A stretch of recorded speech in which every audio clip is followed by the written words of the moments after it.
சற்று முன் கிடைக்கப்பெற்ற மிக முக்கியமான செய்தி ஒன்று வெளியாகி உள்ளது. கோபிச்செட்டிப்பாளையத்தில் எடப்பாடி பழனிசாமி அவர்களுக்கு நடந்த அவமானம்.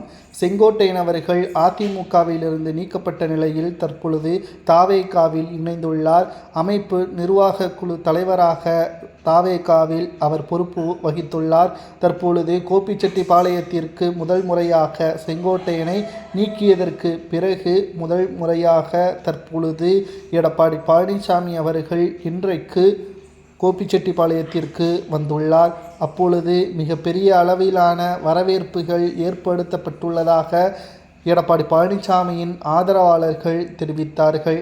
ஆனால் இப்பொழுது எடப்பாடி பழனிசாமி அவர்களை பொறுத்தளவிற்கு செங்கோட்டையனின் ஆதரவாளர்கள் யாரும் எடப்பாடியின் ஆதரவுக்கு ஒத்துழைக்கவில்லை. வேறு மாவட்டங்களில் இருந்து அதிமுகவின் தொண்டர்களை கோபிச்செட்டிப்பாளையத்திற்கு வரவழைத்துள்ளனர்.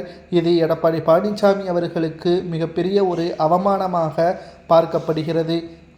அனைத்திந்திய அண்ணா திராவிட முன்னேற்ற கழகம் ஒருங்கிணைய வேண்டும் என்பதற்காக மட்டும்தான் செய்தியாளர்களது சந்திப்பை நடத்தினார் செங்கோட்டையன் அவர்கள்.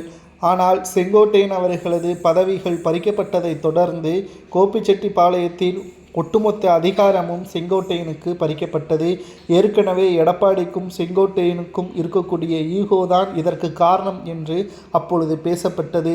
மேலும் சசிகலாவையும் ஓபிஎஸ்ஸையும் தொடர்பு கொண்டு பேசக்கூடாது என்று எடப்பாடி உத்தரவை பிறப்பித்தார். அதை மீறியும் ஓபிஎஸ்ஸுடனும் செங்கோட்டையனுடனும் பேச்சுவார்த்தை நடத்தினார்.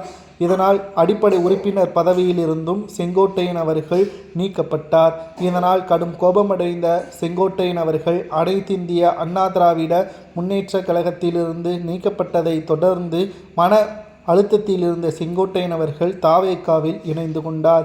இதனால் பெரும் அளவிலான ஆதரவுகள் தாவேகாவின் தொண்டர்கள் ஈரோட்டில் செங்கோட்டையன் அவர்கள் வருகை தரும் பொழுது பிரம்மாண்டமான வரவேற்புகள் செங்கோட்டையனுக்கு கொடுத்தார்கள். எடப்பாடி பழனிசாமியின் கனவு ஒருபோதும் நடக்காது, அதிமுக வெற்றியடையாது, எடப்பாடி பழனிசாமி அவர்களது அரசியல் வாழ்க்கை முடியும், முதல்வராக விஜய் அவர்கள் பொறுப்பேற்பார் என்பதையும் தெள்ளத் தெளிவாக செங்கோட்டையன் அவர்கள் பதிவு செய்திருந்தார். தமிழகத்தை மீட்போம், மக்களை பாதுகாப்போம் என்ற பயணத்தில் தற்பொழுது எடப்பாடி பழனிசாமி இரண்டாவது கட்ட பிரச்சாரத்தை கோபிச்செட்டிப்பாளையத்தில் தொடங்க உள்ளார்.